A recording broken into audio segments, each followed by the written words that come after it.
Welcome to the Field of 68 After Dark's YouTube channel. We are going to be live every Tuesday and Thursday at 9 p.m. Eastern Time right here on YouTube and on Stadium for the entirety of the spring. Goodman, let's get to the basketball. We have some commitments we need to talk about.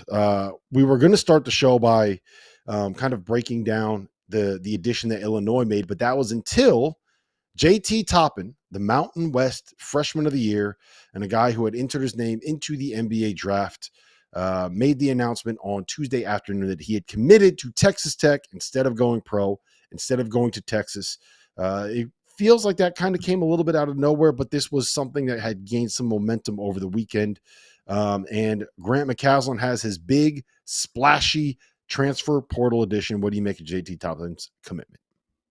Love it. Love it. And this is something that had been going on for weeks.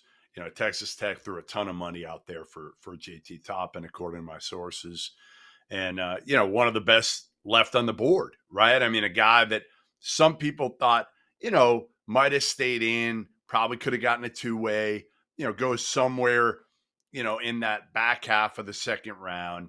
But ultimately, again, the landscape has changed enough. So if you're JT Toppin, you make a smart business decision. And his agent is Ramon Sessions, former Nevada guard from years ago, played overseas for a long time, played in the NBA some. And it's the smart decision here. And it fills a major void for Texas Tech and Grant McCasland, who we talked about it last week, right? When we went through the Big 12 reset. And we said, we like their roster, but they're kind of missing a piece. They lost Pop Isaacs. Obviously, that's going to hurt them from a toughness standpoint, from a lead guard standpoint, but they're still missing one piece up front. Now they've got that from a guy who can block shots, who's athletic, who's switchable on the defensive end, who could score some and will probably make a jump from last year to this year, being that he was just a freshman last season and kind of burst onto the scene. Nobody expected that. So I think this is a huge, huge addition for Texas Tech, and one that now puts them in the discussion for a team that can do some damage in the Big 12. I felt like before that, they were like a fringe NCAA tournament team. I think now he takes them to a level where they can do some damage and be a player at, the top third of the league. Yeah, I mean, whenever you can add a guy that averaged 12 and 9 and 2 blocks and shot 34% from three as a freshman in a league as good as the Mountain West was this past season, I think that is something that you can kind of look at and say that is a nice pickup.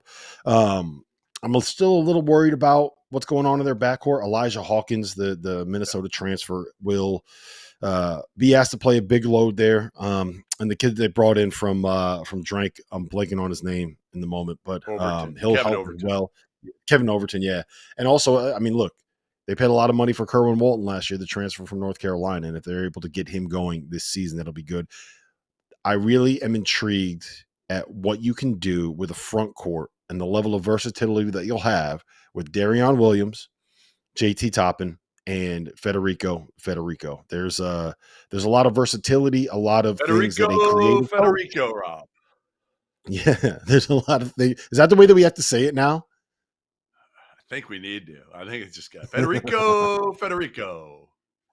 Well, look, there's a lot of things that a creative coach like Grant McCasland will be able to do with those three guys on his front line. So I'm excited to see what they can do. I still don't think that they're going to crack that kind of like top 5 in the Big 12 just yet. I still think that they're probably that next tier below that, but they are going to be really good. Thanks for watching the Field of 68 After Dark. Make sure to hit that like button.